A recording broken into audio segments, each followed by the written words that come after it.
The addition of GameCube games on Nintendo Switch 2 Online Expansion Pack was something I felt was very smart for Nintendo to do.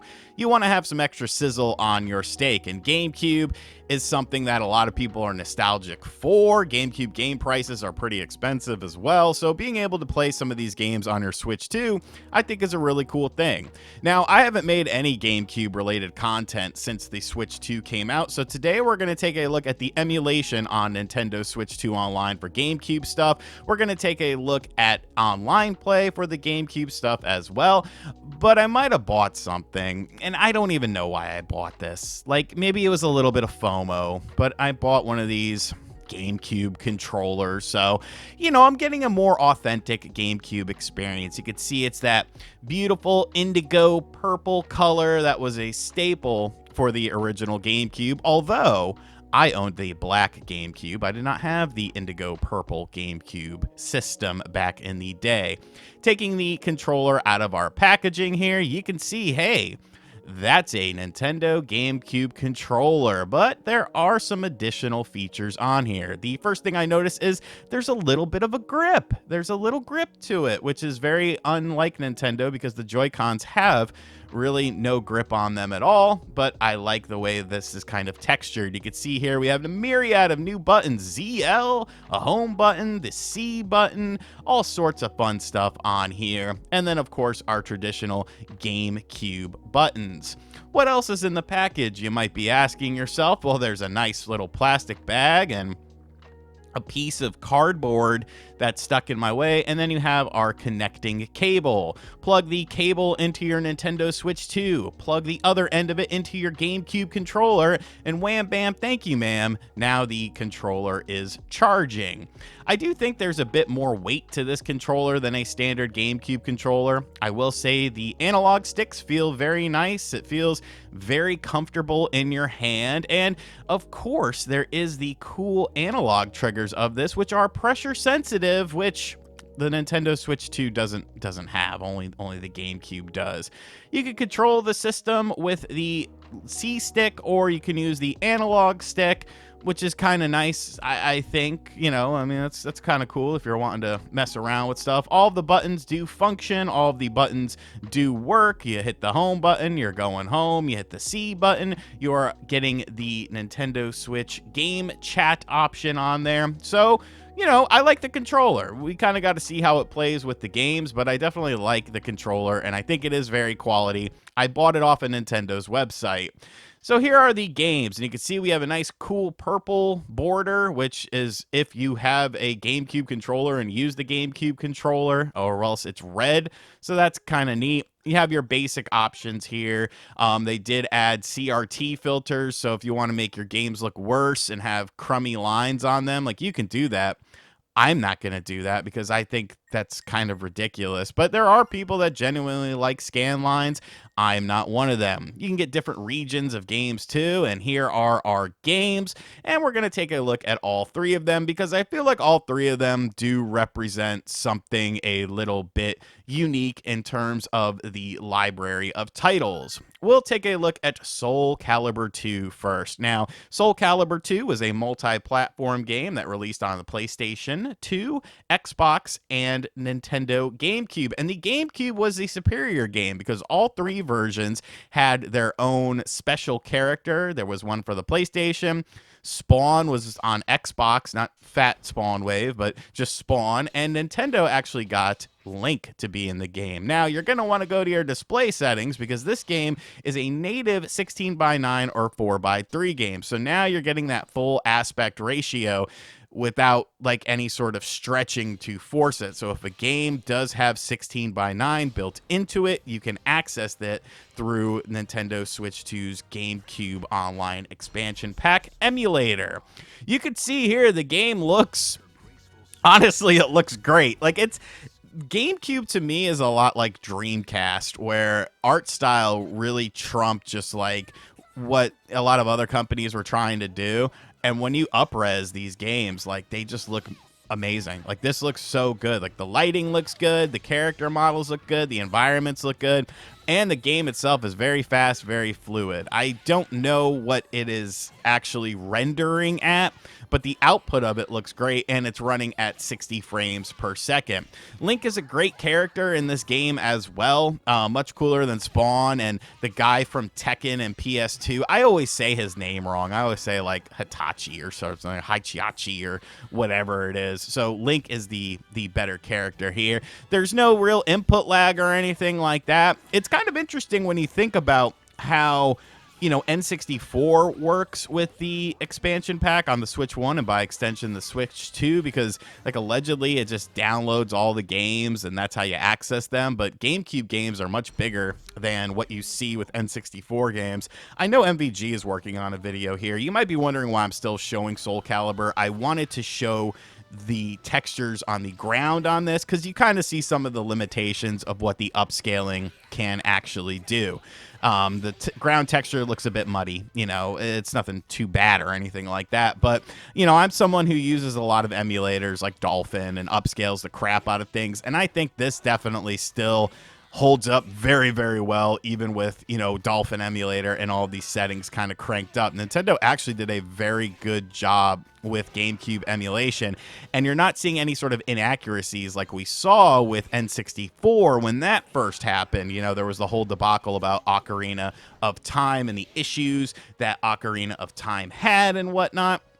I'm going to mess around with the controller a little bit here, just try out the home button to make sure that it works. Hey, look, it does.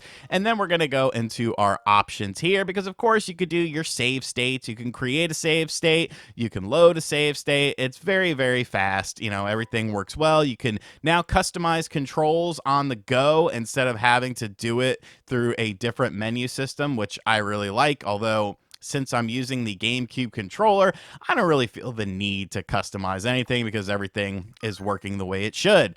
Next up, we're going to take a look at F-Zero GX, and my God, you want to talk about games still holding up? This was a game for the GameCube that when it came out was glorious. It was at 480p, which was the highest resolution that the GameCube could do, and 60 frames per second. It used the GameCube component cables, or as you know, like nowadays, they have different things you could plug in to the back of your GameCube. Once again, this is a widescreen or normal game in the options menu, so I definitely suggest going and turning on the widescreen so you're getting the best field of view when it comes to F-Zero. And much like I was saying before about like Dreamcast games really holding up well, this is another game that really holds up well on the GameCube. And I really think it's because of art style and color usage and how the polygons work instead of, you know, some of the more drab games that other systems at the time were indeed having. And I mean, this, like, you're going to see this game is so fast. Like, this to me is F-Zero. Like, this is the best F-Zero game ever. And it's almost like, you know, how can you make it better? You know, what could you really do with F-Zero to make it better than something like this? I guess you could make it with like modern graphics and stuff like that, and that would be cool. But I still think this holds up very well. And once again, this is a game that you kind of got to rely on your, you know, controller usage and stuff like that, but there's no input lag or anything like that. Everything is very responsive with the GameCube emulation on here. All the times you see me running into a wall or something like that, it's just because I suck at this game. Like, I am not great at it, but I've always enjoyed playing it, and I've always had fun playing it just because it's a graphical showcase. And like, I can't think of a game that had, like a racing game today, that has this level of speed. Like, you know, the fast games from Shinen are pretty impressive as well. Of course, we have Fast Fusion on the Switch 2, a great looking game, but the speed, man, it's this just still trumps it in my opinion. Just absolutely insane. And it's insane how good it looks on the Switch 2 for the GameCube emulation. Like, I think Nintendo did a fantastic job with bringing these GameCube games back to life, and it really makes me excited for future entries. Once again, I'm someone who messes around with lots of emulators and stuff like that, so this isn't necessarily something new for me, but having it on a official Nintendo device as a part of a service that I'm already a member of, I think that that's a good feeling, and it's something that's very smart. Of course, these games also play in handheld mode, so you get that portability aspect to it. And I know there's going to be people in the comment section that are like, oh, we'll just play it on a Steam Deck or play it on a mini PC. I have a Steam Deck. I have multiple mini PCs as well. I have ROG Allies, and like, I get it. You know, there are other options out there. Like, I'm not going to act like this is the greatest thing in the world. I'm just simply reviewing this service for what it is. And then we have arguably the biggest game in the trilogy of games that are on GameCube Online, and that is The Legend of Zelda Wind Waker, a very polarizing game when it first came out, because Nintendo showed you one thing as the future of Zelda at Space World, and then they came out with this game that looked like a cartoon, and everyone was like, what is this? You know, what is this? Now, you might notice that we are in 4:3 mode because Wind Waker does not have a 16:9 resolution. The Wii U version does with Wind Waker HD. But no, that's stuck on the Wii U for some reason, even though it should have been ported over to the Switch 1. You ported over a bunch of other crap. Like, you ported over New Super Mario Bros. U, a game that nobody cares about. And I don't care that it sold well. Nobody cares about that game, but you couldn't do Wind Waker and Twilight Princess HD versions. So this is how we have to play them on the Switch 2. Now, there are quality of life improvements in the HD versions as well.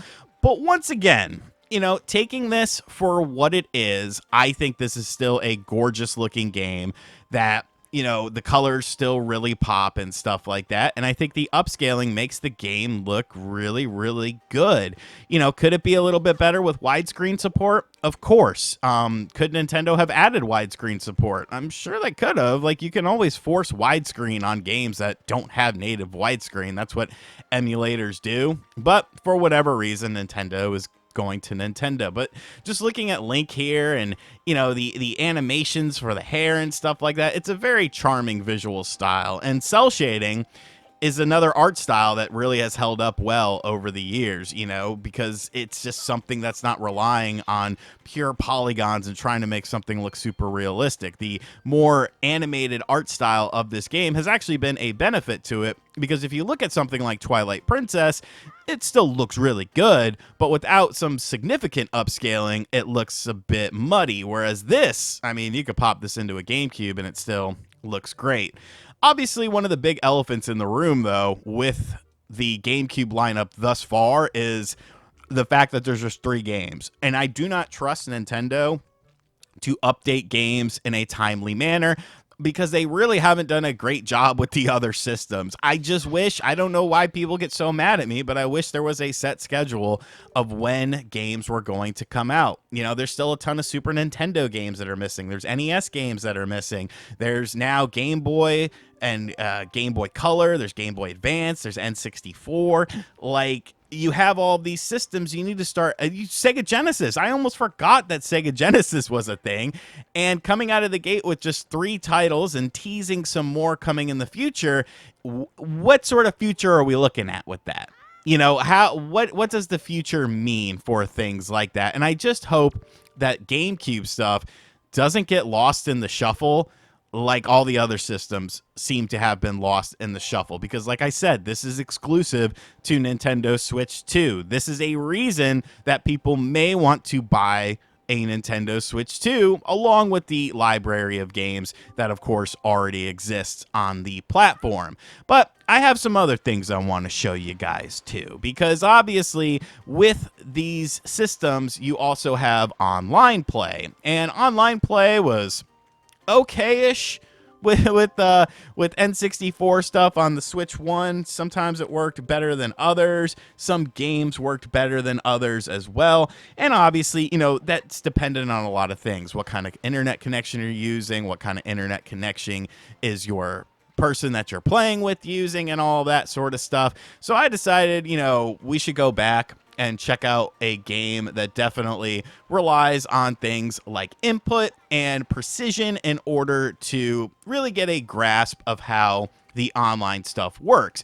Now, I decided to play some Soulcalibur 2 with my Analog Allies co-host Brett, and I will say for the most part, it was pretty good. There was a few frame rate drops here and there, a little bit of lag here and there, But for the most part, it was a very pleasant experience. And considering I was downstairs in my basement where my internet connection is nowhere near as good as when I'm on the main floor where my router is, and Brett was also on a wireless connection, like, everything seemed to go really well. You can see the connection bar isn't even all that strong sometimes. It dips to like 2 and stuff like that. For the record, I am Voldo in this battle. But, you know, Brett could sit there and say, oh, it was lag or something like that, but he didn't. He just accepted his ass beating by me, the king of Soulcalibur 2. Like, I'm pretty much like the DSP of Soulcalibur 2. Like, I'm the best player in the world, and I say that all jokes included because I am someone who's very casual at Soulcalibur. But we decided to do one more battle. He did win the first battle that we did. But yeah, like, from a perspective of, you know, being able to play it online, like, I thought we had a great time. He didn't complain about it. He thought it worked better than we anticipated.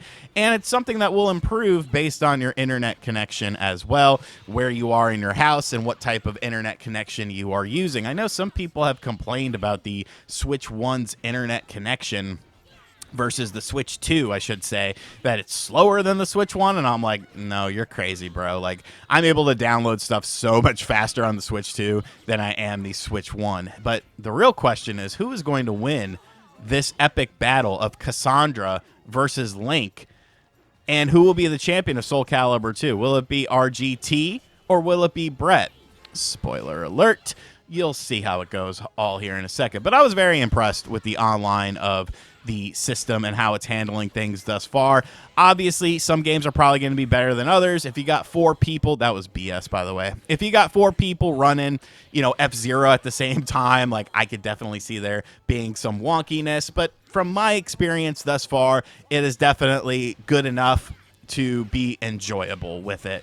And, you know, it's so good that I'm just able to, look, stab him in the feet. Am I going to get a perfect? Am I really going to get a perfect? I am going to get a perfect. Now, just for funsies, to wrap up this video, I decided to use my GameCube controller to play some Mario Kart World because the Joy-Cons kind of suck, and lo and behold, this works freaking great.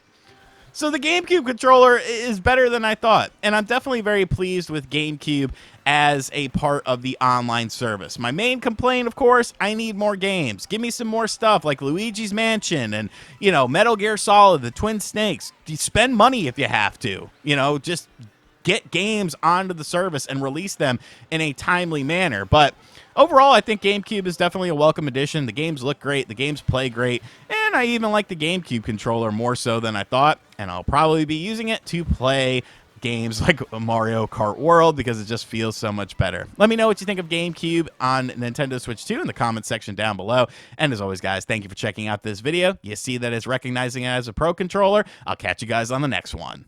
Later.